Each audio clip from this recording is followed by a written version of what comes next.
এখানে আসি অপেরা থেকে নিউ ট্যাব নিউ ট্যাব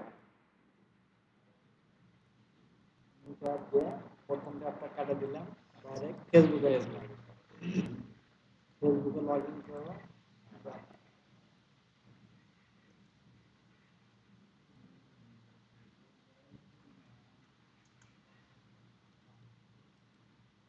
চলে আসছে, একটা প্রকারে চলে আসছে। পাসওয়ার্ডটা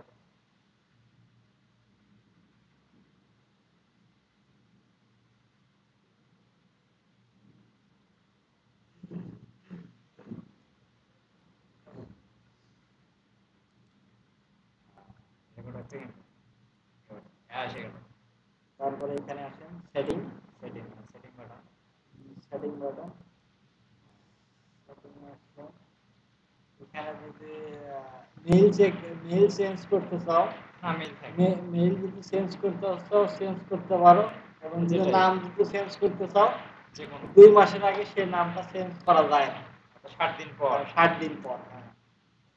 আর এখানে হচ্ছে পাসওয়ার্ড, এডিট পাসওয়ার্ড করলে অর্থাৎ কারেন্ট পাসওয়ার্ড যে জিনিসটা সেটা হচ্ছে আমার আগের পাসওয়ার্ড।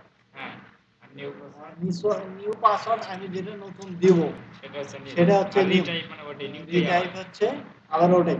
ঠিক আছে যে নতুন পাসওয়ার্ডটা দিলাম ওটাই।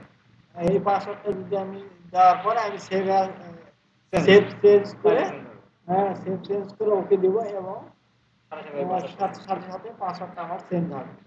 এভাবে মনে করো পাসওয়ার্ডটা চেঞ্জ করার নিয়ম। হ্যাঁ, আমি ক্যান্সেল করলাম, প্রোফাইলে গেলাম cover photo, cover cover photo পরে দিচ্ছি। আচ্ছা, ফটো লাইকের বাড়ান যায় কিভাবে ফটো লাইক ওকে।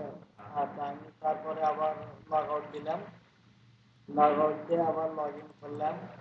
হ্যাঁ, লগ ইন করলাম, পাসওয়ার্ডটা লগ ইন করলাম।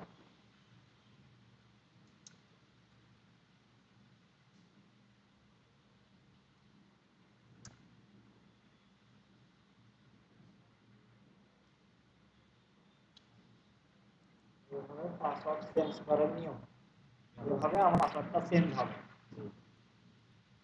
আমি এবার এটা মিনিমাইজ করে রাখবো।